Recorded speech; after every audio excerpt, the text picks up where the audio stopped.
far as the amount of cracked corn, we could, and some of the other locations fed these out. Oh, let's say you could put them in a self-feeder with corn, and Doug, you could put a big round bale in there. And I think we did that at one location. To be honest with you, I kind of hate that.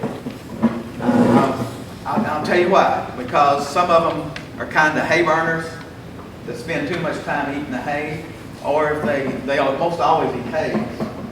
But if they go off feed a little bit, they'll eat hay and then come back and maybe not eat as much grain. Anytime you've got a pot full of grains in there, you've got founder waiting to happen. So we didn't do that. We chose to put cottonseed hulls in here, which, by the way, cottonseed hulls are just scratch factor that Michelle mentioned. They don't have much value, but their value is scratch factor. And Doug, they're pretty high, aren't they? I think they're around, I don't know what they are, $2.20 a ton or so. They're certainly not worth that, but we didn't want to grind the hay. But you do need some roughage in there. Now, when you're starting on feed, when you're starting these calves on feed, when they come in, you can start them slowly. There's all kind of different ways to do it. You could start them on the self-feeder with a lot of roughage in there and change the diet. You could start them on a limiter like salt and then change the level of salt. Here's what we did. We brought the calves in. Calves come in and they walk off the truck. First thing we want them to do is eat and drink, right? So we know that. So we put them in on a fence line bunk to start with, and put hay in there, some good quality hay, and then put some soy hulls and distiller's grain or soybean meal on top of that. So we got a pretty rich diet, not really rich, but we know they'll eat hay. So it's rich in the sense I want some higher protein than usual. And why would you want more dense energy and higher protein than usual to start with? I'm talking about when the first 2 or 3 days. Why is it so much higher? Because they don't eat like a normal calf, right? I mean, they're not going to eat normally, and you want to get them back as quickly as you can. I'll show you this in a minute, but the pay weight, if you look at the pay weight, these calves, when we weigh them off the truck, they're about 50 pounds, 7-weight calves about 50 pounds lighter than the pay weight. So they were shrunk out. So we know that we've got to get them back pretty quickly. They've got to have water. And these calves, one thing about yearlings, 7-weight calves, is they probably have been fed because they knew how to eat. So that's the consideration. But if you're going to sit down and balance the ration, probably to start with, then we've got to decide what we want to do. Now, this one, like I said, I set it there at 60% cracked corn, which was similar to the diets we were already been feeding. 20% hulls. The level of roughage in there is fairly critical to me. 20 in a finishing diet might be a little bit high, but I want to be sure we don't have any problems, that it still flows down through the in the self-feeder, which we were feeding in a Apache self-feeder. So the hulls would generally be, a roughage source would generally be around 15 to 20 probably. We were going a little bit safer probably here at 20. Maybe not as energy dense then as some of them would be. Now soybean meal and let me tell you this straight up. I put soy hulls, I put, as far as energy, cracked corn, soy hulls, molasses, and in there, and I even put some alfalfa meal in. Now I made this is fairly complex because here's another thing to think about. The calves are going to be eating this a while. This is all they're going to be getting. There's not pasture. There was no pasture. There was no hay. All they're going to get is what we feed them. And so I wanted a fairly complex diet and putting some things in there so they wouldn't go stale on me. That was the idea of this. So that intake consumption would be good. So you might say that was a little complex. You didn't have to do that. Alfalfa meal, to be honest with you, I like to put some in there. It's kind of like, we used to call it unidentified growth factor, Doug, but there is something, I call it my safety level of having something a little higher quality in there, or a little different quality. So then you come back and say, okay, we're going to keep these on feed 150 to 200 days. So that's why I didn't just go with ground corn and a protein supplement or something like that. The other, if you go down the list, the soybean meal, We don't go with all soybean meal. One thing we do on the new beef ration, Kevin, is we balance for metabolizable proteins. This one wasn't exactly on the money, but that's why we look at it and we come back and add some urea, which we wouldn't normally do. But the urea is degradable protein. That means it breaks down as soon as it comes in contact with water, or in this case rumen fluid in the rumen, and it's going to release ammonia and carbon dioxide. So we got to have something to tie that up. And if we do, one thing we know, and with high grain, that's no problem. So one thing we know about it, the animal basically has 2 protein requirements. The animal itself has a requirement, for nutrients absorbed from the small intestines. But the rumen bacteria, microorganisms, have a requirement to efficiently utilize the other nutrients. So we try to meet both of those. And so that's why you put a little, it's just tweaking the ration. We just put a little urea in there to feed the bugs, to keep them performing optimally. And that's all. That's the only reason that's there. Distiller's grain is released a little, it's degraded a little slower in the rumen, and so we need a little more urea there. Limestone, quite a bit of limestone, 15. Now let me tell you this, I didn't tell you, but we also fed these free choice, the UK IRM stocker mineral, and has Rumensin in it, so they were getting Rumensin, not in the feed, but free choice, and that improves efficiency. It's a pretty good coccidiostat. It may help a little with founders, so we did have Rumensin in there. It was not mixed in the feed because we had MGA mixed in the feed. Now the limestone, biggest thing about feeding grain, what happens when you feed a lot of grain? Well, phosphorus is going to go up. So what we're concerned about is keeping the calcium to phosphorus ratio livable, so that we don't get urinary calculi or water belly. And so that's what we're doing, is we're just all we're doing is just jacking up calcium, because we've got so much phosphorus in that diet that we're trying to keep our ratio in a narrow range there. So the ration, we had balanced cost $260, I think. That was, we may could have done that cheaper, but anytime you start having a diet, I should say instead of a ration, a diet mixed up, you need to be sure you've got some quality control.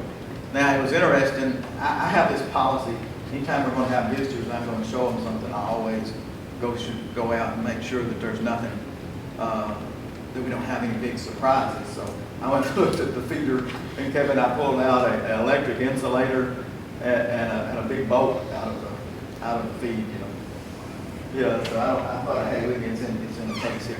But so quality control is a big deal. I'm not even going to say where it came from. I don't know.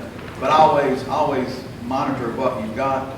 And on these rations, once you get them started on feed, then this one is fairly high, fairly energy dense.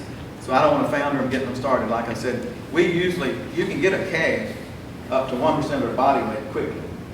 I mean, 1% of their body weight is kind of where, if they know how to eat, I don't figure that's a problem. So for these, it's about 7 pounds. And then if we want to have some protein in it, at least another pound of soybean meal, or a couple of pounds, but 7 or 8 pounds to get these calves started with some hay, with a little hay. And once you get them started, then just in about 3 days, if we have this diet ready, we just start hand feeding this diet. And then say we go up from 1%, add maybe a pound every day. And then in this case, when we got them, we just kept going. When we got them where they were leaving a little, when they were leaving some, then we figured it's okay to pull the self-feeder out.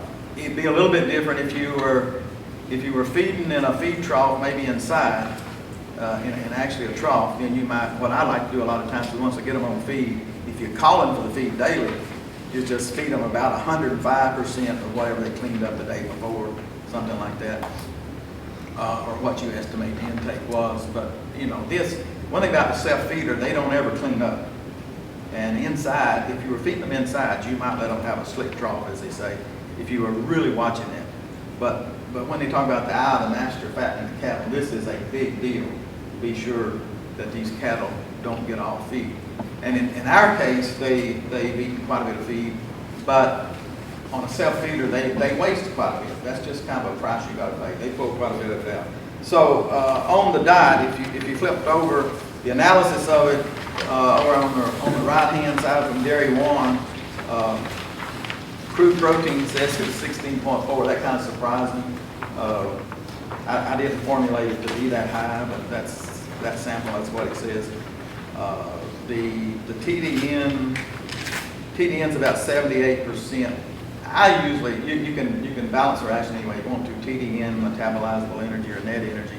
And a lot of times I just, as a handle, try to multiply TDN times about 20, gives me digestible energy, I should say. And that'd be like, if you're above 1550, you're getting fairly hot. So if you're above 75, 76%, it's a fairly hot diet. This one is 78.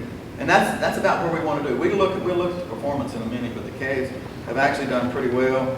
Calcium to phosphorus ratio is 2 to 1, Michelle.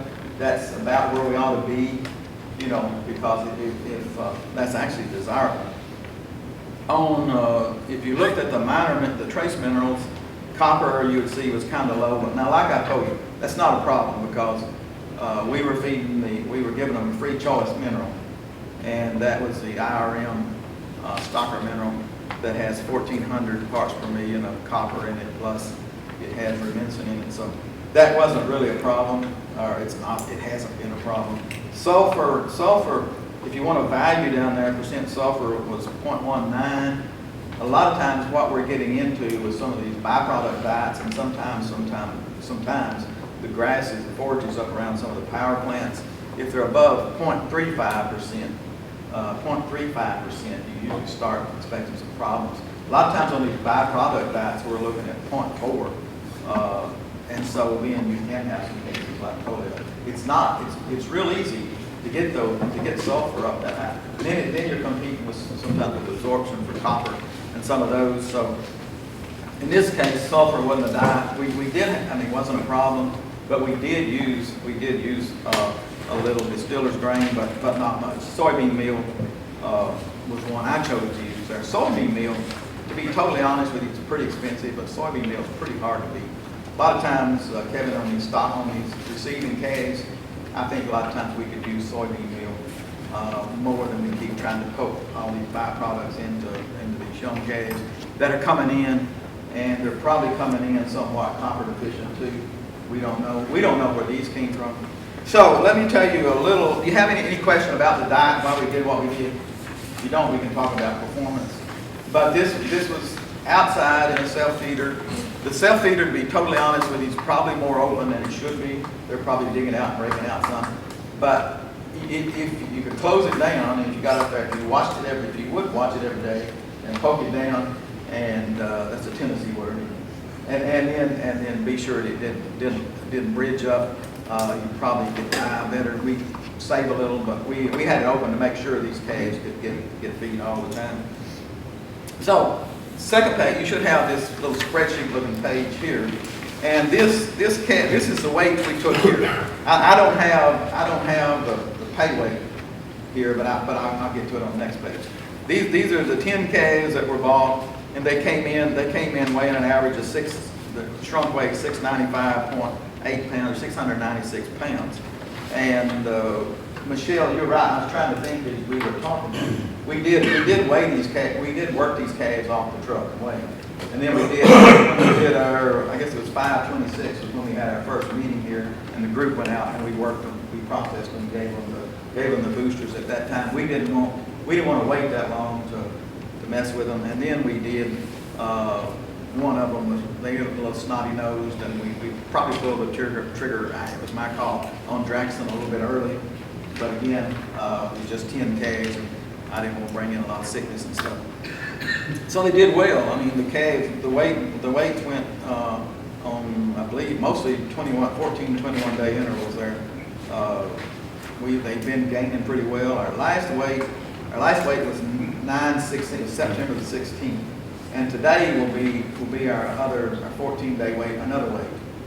Will be our actual weight we'll be taking again today. But up to that point, most of them overall on starting from the shrunk weight, had gained 4.3 pounds a day. So the calves have been doing well. Calf number 2, that's gained 4.36 pounds, was the one we thought was going to die. It sounds like a lunger, and it's always wheezing, and you can hear it sometimes when it's real hot. And so we had the vet to come, and he said it either had a tumor or it was pneumonia, one or the other. Probably a tumor, and the calf's probably going to die. We treated it, and it's still there. It weighs 1,274 pounds. And so I guess that's the only real sickness problem we've had. So the calves have done well. If we look over on the next page, what I want to show you, these were the calves that came in.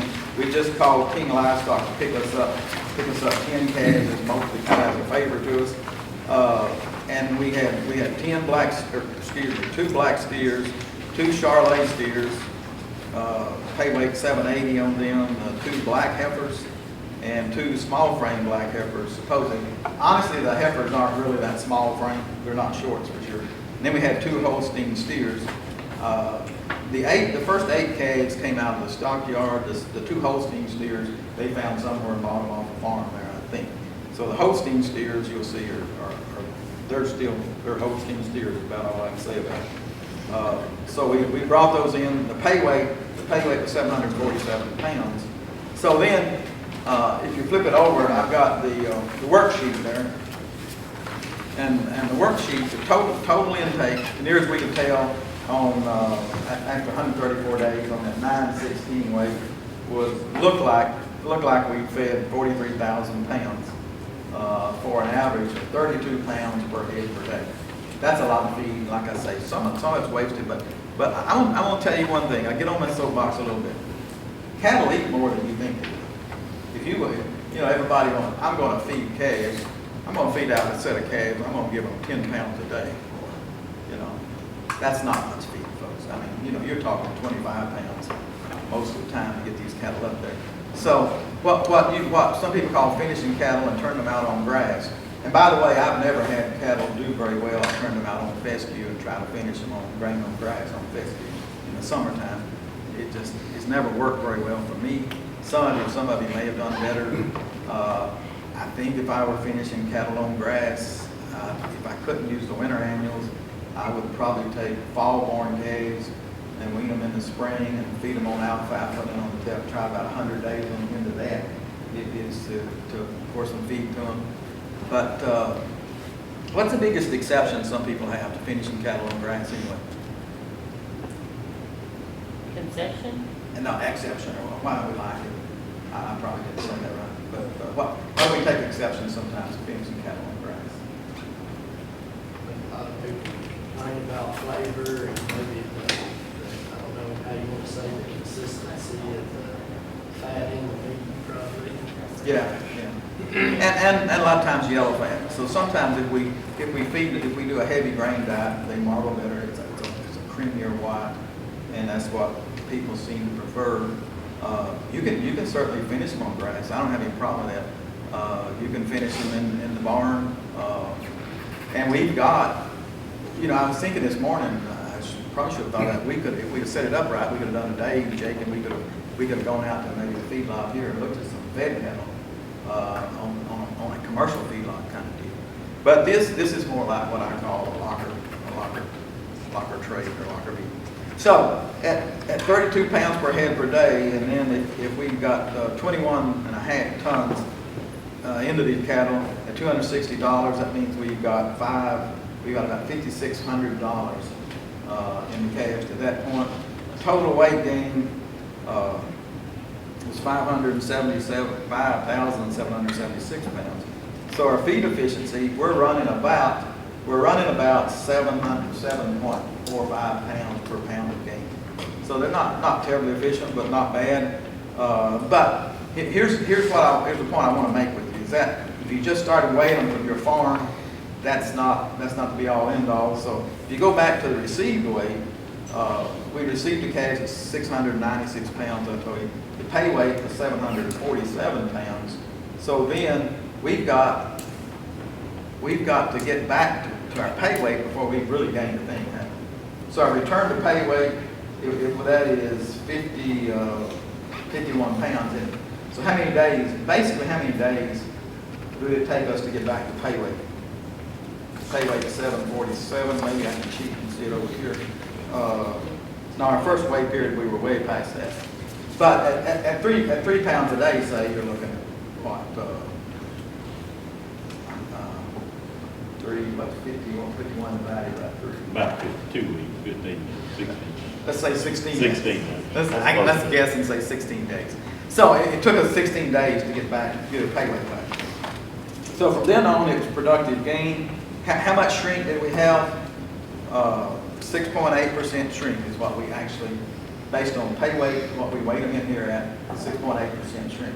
Now, which calf will have more shrink? A finished calf, a fat finished calf, or a young calf?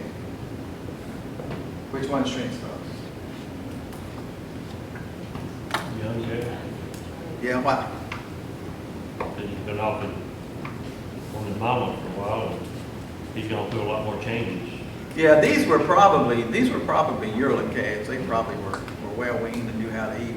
It actually has more to do with fat. I mean, fat has less water in it than muscle. So these leaner calves shrink a lot more. So the Charolais calves and stuff coming in or whatever, that's probably about right. So 6.8%.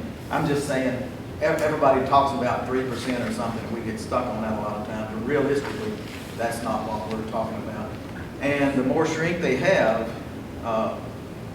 if you haul an animal 40 or 50 miles, normally there's not much shrink, right? Normally that's body feed. They urinate, they defecate, that's about it. But if you haul on a long haul, Doug, if they're going to Tri-County feedlot in Iowa, they're going to start losing cellular shrink, and then you start getting more potassium and coming out then. So then we got, if these would have been really shrunk out cattle, we might have had to feed them a stress diet that had potassium in it. We did not do that. So overall then, the effective gain has been 5,266 pounds. We've had them 134 days, so the effective gain, the real gain, has been 3.93 pounds per head per day. And our feed cost per pound of gain is a little over $1. So I don't know how that runs. I mean, then how much does that leave you for fixed costs? In this case, honestly, we don't have much fixed costs. But if you had a commercial feedlot, a confinement feedlot, then fixed costs could be a big deal. How long do we put cattle in the feedlot? Sometimes not too long. Some of them are short fed. We had some Wagyus here. We didn't do this, but the Wagyu cattle that we had, if y'all were here at the earlier time, they've been slaughtered down. But Wagyus normally are weaned at 8 months of age and fed 20 more months. So then this is one thing I always think about. 20 months is what, 600 and something days? 600 and something days of hard feed. It's not that that's just a lot of feed, but the other thing is that's got your fixed cost. That's got a feedlot tied up for a long time. Now what happens to, and you can, I've got some other weights there, but what happens once you get the animal up to heavyweight? These calves, you're gonna weigh them after a while. They're probably gonna be 1,300 pounds as an average. So what's got to happen before you get a pound of productive gain? Gotta maintain what's up. You got to maintain 1,300 pounds of body weight, right? So if you stay out on that end very long, then that's pretty efficient, and inefficient. I'm sorry, and that's what you'll see. The gains have slowed down. One of them the last time was just about quit gaining, but they can still be eating a lot of feed, 30 pounds a day or something. They got to maintain a lot of weight before you get any productive gain. Why do we feed these cattle out on that end a pretty good while? Why don't you just, as soon as feed efficiency goes down, why don't you just sell it? Waiting on price. Maybe waiting on a price. Grade up, maybe? Yeah, a lot of times it's about marbling. We keep them on there, and then they're going to ultrasound them today. We don't know how they're going to marble, but we'll see. But most of the time, when you're out on that end of there, only reason to stay out there pretty long is either wait on a price or wait to get more marbling or feed higher grade. And then what happens when you're out there pretty long? Then what happens? What can happen when you're out feeding on that end of the growth curve? If they get too fat, then what happens to you? Yield grade does what? Yield grade goes up, goes to a higher number. Yeah. And So, you so lose you may money. be, if they're yield grade 4s or 5s, you may be penalized. So it's an act, and I mean, it's a balancing act. Because you really want to be as efficient as long as you can, get them up to choice, keep them, you'd like to have yield grade 2s or something. And then that's where the feeding thing is knowing when to pull the trigger on these guys. So what we've got to decide today is, amongst everything else we're going to look at, is when are we going to pull the trigger on these calves? As an average, they're 1,300 pounds, but average is, actually they're fairly consistent. We've got some that are the Holstein that are big frame, and we've got some heifers that have probably quit on us that are kind of small frame. They're not bad. They're not bad. They're not dinks, but they're smaller than the others. So anybody have any questions?